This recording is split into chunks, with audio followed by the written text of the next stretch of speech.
Hey y'all, this is Lori Kraft with the Kraft team, and I want to talk a little bit about your tips that you are getting from various videos on the internet. First of all, when you're looking at a video, the first thing you should ask yourself is this a local realtor? Because the truth is, if it's not a local realtor, then he or she may not really be giving you good advice for your market. So you need to consider that. The second thing I would say is when you're looking at these videos, is the information that you're getting relevant to you?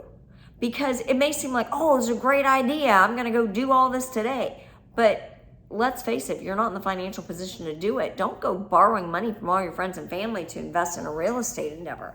It's a little bit shaky right now. We don't know what's happening. I would like to say that this, especially in the South and the Southeast, well, in some parts of the Southwest, this bubble is going to continue to rise. But I don't know that's true. I'm in Texas, and I'm local to Houston and the Houston area. Houston actually has 17 counties, if you can believe that. So I know those areas, and I have made it my business, because it is my business, to know those 17 counties and the markets that go with those counties. But I will tell you, I don't do Southeast. I just don't. I'll refer out. Why? Because there are, 8 million people in the Houston and the surrounding areas. That's a lot of houses, a lot of people. I don't know everything about every market, and I don't pretend to. So when you are looking at these areas, you need to look, do I really want to be in Clear Lake? Do I really want to be on Lake Conroe? Do I really want to be in a tiny house on land in Waller? These are the things you need to ask. Do you have enough cash to cover everything? If this is an investment, do you have the 8% interest rate to cover it? Because an investment is different. Even a second home is different. A second home is going to run you higher in terms of interest rate than a primary home. And both are going to run higher than an investment property. So you need to talk to your lender about that if you're going to finance. If you've got cash, obviously that's not applicable, but you're still going to have closing costs. So I would factor in about 4%, 3 to 4% of your purchase price for closing costs, but that of course can be very different depending on the area. Again, got to know your area. If you are looking at land, those land surveys, especially if it's big land, like if you're looking at 100 acres or more, and a lot of people will look at 180 acres if they're running cattle.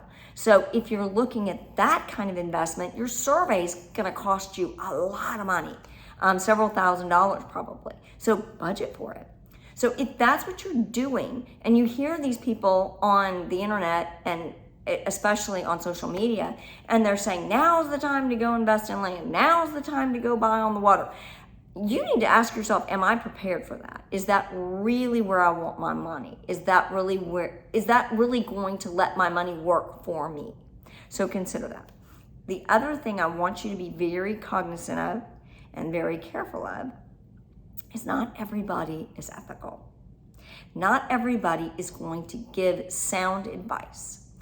And the question I ask myself is, if I'm having to hide information, if I'm having to keep things on the down low, or if I'm having to forcibly make myself not say things, it's probably shady. And shady can lead to orange jumpsuits. So I don't do shady.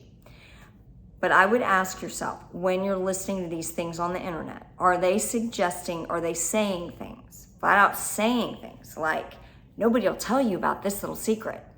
Well, if it's a little secret, it's probably a little secret for a reason, because maybe it's illegal.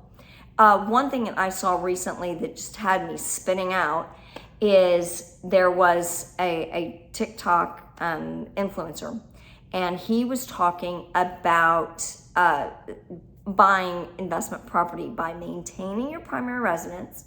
Then you go get another property for 3.5% down payment, which I'm going to tell you is FHA. And then you live in that, and you maybe rent out a room, or you divide that. If you're in a duplex, you live in one half and you rent out the other half, or a triplex. And then you stay there for a year or so, and you gather up money in your kitty, and then you get enough down payment money to where you go lease out that whole thing. Then you go buy another property at 3.5% down with it again, FHA. And then you do the same thing again.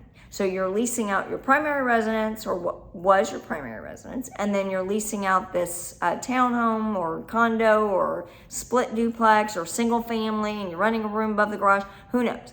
And you just keep cycling this. Well, that's all well and good, except for a little problem called occupancy fraud.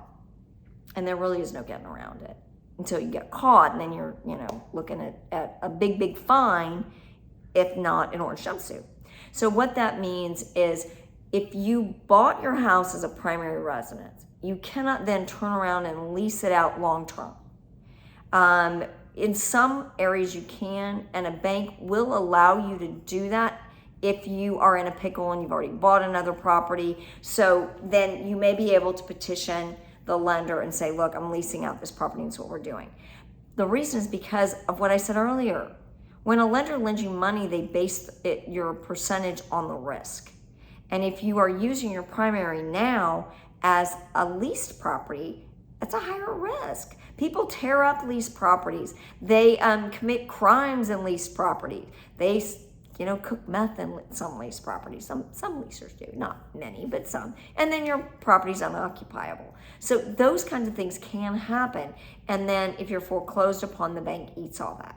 So banks put a higher interest rate on that because it's higher risk. So if you then turn around and just lease out your property, the bank's going to want to know about that. Now, if you own it outright, then it isn't an issue. But if you have a mortgage on it, it is. And let's say you're going to live in this duplex. Well, again, banks aren't stupid. They're going to look at your history. Believe me, if you're getting a mortgage, if you're getting a note, they are going to do a financial enema on you. They will know everything there is to know about you and about the properties you occupy. So they're going to realize that you just moved from a 3,800 square foot house to and usually with your family of 6, right? To your 1,600 square foot shared duplex. Now, if you could show financial hardship, you really can't buy a house. You're not going to qualify. Your credit's not going to be there. So they're not stupid. They know something's fishy. So they're not going to like that. The other thing is, if you bought your original home with an FHA loan, you cannot then turn around and go buy another house with an FHA loan. You can only have one FHA loan at the same time. That's it. Now, that kind of kills the whole plan of then turning around and buying another one, right? So what's the point of all this? The point of all this is very simple. Do your research. Talk to your local agents.